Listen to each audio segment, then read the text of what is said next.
General strain theory, इस theory को short में जीएसटी भी कहा जाता है। यह थ्योरी 1992 में रॉबर्ट एग्नेव ने प्रेजेंट की थी। यह थ्योरी दूसरी स्ट्रेन थ्योरी से थोड़ी मुख्तलिफ है। दूसरी थ्योरीज कहती हैं कि सोसाइटी में वेल्थ की डिस्ट्रीब्यूशन ऐसे हुई है कि वेल्थ सिर्फ चंद लोगों के पास मौजूद है और बाकी लोग वेल्थ की कमी की वजह से यानी गुर्बत की वजह से एक एग्जाइटी टाइप सिचुएशन में हैं, जिसे स्ट्रेन कहते हैं। और इस स्ट्रेन को कम करने के लिए लोग मुख्तलिफ तरीके अपनाते हैं, जिनमें से एक तरीका है क्राइम, यानी वो क्राइम के थ्रू वेल्थ हासिल करना चाहते हैं या फिर वो क्राइम करके जैसे कि रेप करके वो प्लेयर हासिल करना चाहते हैं। दूसरे अल्फाज में ये थ्योरीज कहती हैं कि गरीब लोग या फिर वो लोग जिनके पास वेल्थ नहीं है वही लोग क्राइम करते हैं। लेकिन जनरल स्ट्रेन थ्योरी के मुताबिक क्राइम सिर्फ गरीब लोग कमिट नहीं करते, बल्कि सोसाइटी में कोई भी शख्स क्राइम कमिट कर सकता है। और यही हकीकत है। हम अगर सोसाइटी में ऑब्जर्व करें तो हर जो है क्लास के लोग क्राइम कमिट करते हैं। जनरल स्ट्रेन थ्योरी के मुताबिक स्ट्रेन सिर्फ वेल्थ की कमी की वजह से यानी गुर्बत की वजह से पैदा नहीं होती, बल्कि इसकी कई पर्सनल रीजन भी हो सकती हैं। इसलिए स्ट्रेन किसी भी शख्स में पैदा हो सकती है, चाहे वो किसी भी सोशल क्लास से ताल्लुक रखता हो, और वो क्राइम कमिट कर सकता है। जनरल स्ट्रेन थ्योरी के मुताबिक वो फैक्टर्स या इवेंट्स जो किसी शख्स में स्ट्रेन पैदा करते हैं उन्हें स्ट्रेसर कहा जाता है। जीएसटी के मुताबिक पहला स्ट्रेसर है actual are anticipated failure to achieve positively valued goal. Positively valued goal वो गोल्स हैं जो सोसाइटी में हर शख्स चाहता है, जैसे वेल्थ, पावर और हाई पेइंग जॉब्स।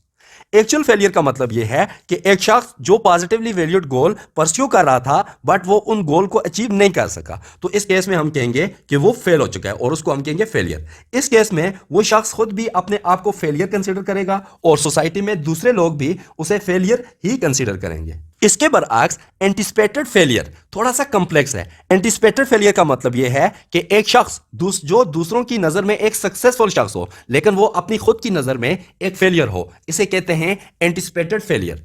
अगर हम सोसाइटी में देखें, हमें कई ऐसे लोग मिलेंगे जो बड़े बड़े ओहदों पर बैठे हैं और उनके पास बहुत ज्यादा दौलत है, लेकिन वो अपने आप को एक नाकाम इंसान तस्वर करते हैं। ये एक्चुअल या एंटिसिपेटेड फेलियर एक शख्स में स्ट्रेन प्रोड्यूस करता है। जीएसटी के मुताबिक दूसरा स्ट्रेसर है the disjunction between expectations and achievement.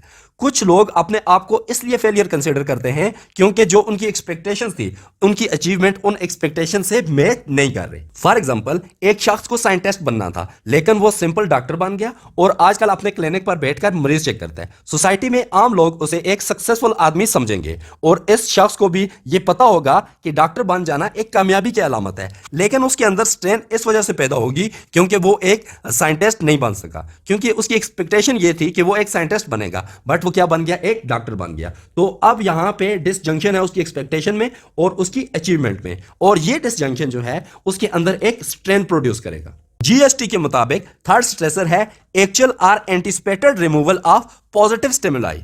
अब पॉजिटिव स्टिमुलाई का यह मतलब है कि कोई पॉजिटिव शख्स या फिर कोई पॉजिटिव सिचुएशन आपकी लाइफ में मौजूद होना।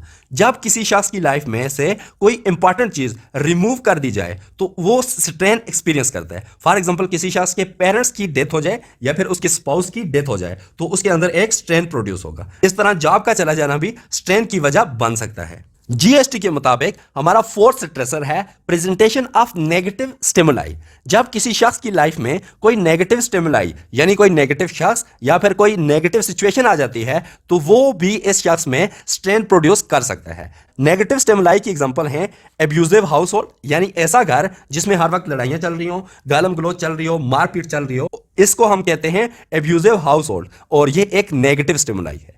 दूसरी जो नेगेटिव स्टिमुलाई है वो है किसी ऐसे शख्स के नीचे काम करना जो एब्यूजिव हो और हरेसिंग हो। और इसी तरह थर्ड स्टिमुलाई है क्रिमिनल और एंटी सोशल पीस, यानी ऐसे लोगों के साथ उठना बैठना जो क्रिमिनल्स हों या फिर सोसाइटी के जो नॉर्म्स हैं उनके खिलाफ वो चल रहे हों। तो ऐसे लोगों के साथ जब कोई मिलता है, कोई नॉर्मल शख्स मिलता है, तो उसके अंदर भी स्ट्रेन प्रोड्यूस हो जाती है। जीएसटी के मुताबिक जब किसी शख्स में स्ट्रेन प्रोड्यूस होती है, वो कोई भी वजह हो, किसी भी वजह से प्रोड्यूस हुई हो, तो वो स्ट्रेन खुद को नेगेटिव अफेक्टिव यानी इमोशनल स्टेट्स की शक्ल में जाहिर करती है। नेगेटिव अफेक्टिव स्टेट्स की एग्जांपल हैं एंगर, फ्रस्ट्रेशन, डिसअपॉइंटमेंट, डिप्रेशन और डर।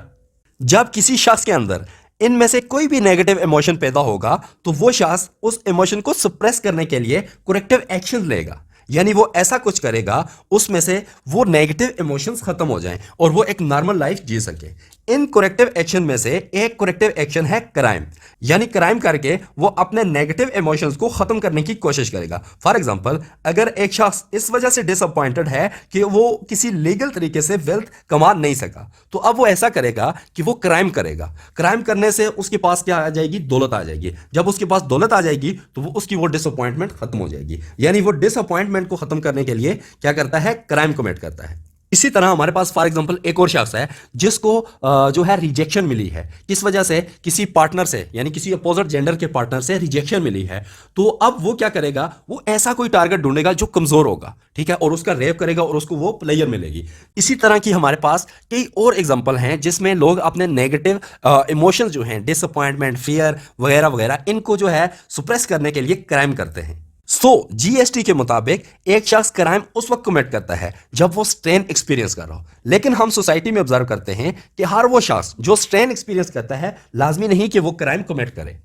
अब हम देखते हैं ऐसे कौन से फैक्टर हैं जो ऐसे लोगों को क्राइम कमिट करने से रोकते हैं जो स्ट्रेन एक्सपीरियंस कर रहे होते हैं। वो फैक्टर हैं, एक तो है पर्सनल टेम्परामेंट, ठीक है, और दूसरा है हाई सेल्फ एस्टीम। जिसकी सेल्फ एस्टीम हाई है तो वो क्राइम की तरफ नहीं जाता, ठीक है, वो ऐसे करेक्टिव एक्शंस की तरफ जाता है जो उसकी लाइफ को इंप्रूव करते हैं। इसी तरह स्ट्रॉन्ग सेल्फ इमेज, यानी जिसको लगता है कि जिसको खुद लगता है कि वो एक सही इंसान है, उसको क्राइम नहीं करना चाहिए, तो वो भी इस चीज से बाहर आ जाता है, वो फिर कोई पॉजिटिव चीज करने की कोशिश करता है। आपने कई एग्जांपल देखी होंगी जहां पे कई बड़े बड़े फेलियर्स के बाद लोगों ने कुछ नया एडवेंचर स्टार्ट किया और नई कोई चीज स्टार्ट की और उसमें पीक पे पहुंच गए। इसी तरह सेल्फ कंट्रोल, कुछ लोग होते हैं जैसे ही वो फेल होते हैं उनके अंदर इमोशंस, नेगेटिव इमोशंस इतने ज्यादा भर जाते हैं कि वो नेगेटिव लाइफ की तरफ चले जाते हैं। बट कुछ लोगों के अंदर सेल्फ कंट्रोल होता है, वो अपने आप को कंट्रोल करते हैं और अपने आप को दोबारा सही रास्ते पे चलाते हैं। इसी तरह एक और फैक्टर है जो आपको क्राइम करने से रोकता है जब आप स्ट्रेन एक्सपीरियंस कर रहे हो, वो है पॉजिटिव और इनकरेजिंग पेयर्स, यानी आप ऐसे लोगों के साथ उठते बैठते हैं जो पॉजिटिव हैं और आपको इनकरेज करते हैं, तो इस वजह से आप क्राइम की तरफ नहीं जाएंगे। और सबसे ज्यादा इंपॉर्टेंट फैक्टर जो है वो है ability to rationalise frustrating circumstances, ठीक है। अब रैशनलाइज करना क्या होता है? फॉर एग्जांपल आप फेल हो गए हो, ठीक है, तो आप फेल हो गए हो तो फेल होने के बाद आप रैशनलाइज करते हो, होता वो भी एक झूठा ही रैशनलाइजेशन होती है। आप कहते हो ये गोल जो है मेरे लायक ही नहीं था, या फिर आप कहते हो कि मैं दूसरी दफ़ा कर लूँगा, और या इस तरह की आप कोई कहानी अपने आप को सुनाते हो अपने माइंड में कि ये बहुत लोग हैं वो फेल हो जाते हैं। इस तरह की जो चीज़ें, अगर आपके अंदर ये एबिलिटी है ना, तो आप जो है क्राइम की तरफ जाने के आपके चांसेस कम हैं। आप अपने आप को रैशनलाइज करके अपने माइंड को रिलैक्स कर लेते हैं कि यार ऐसा होता रहता है, तो इस वजह से आप क्राइम की तरफ नहीं जाएंगे। तो आप वो फेलियर एक्सपीरियंस करने के बाद आप अपना न्यू गोल अचीव करने की तरफ लग जाएंगे। तो ये थी GST, journal strain theory. Thanks for watching.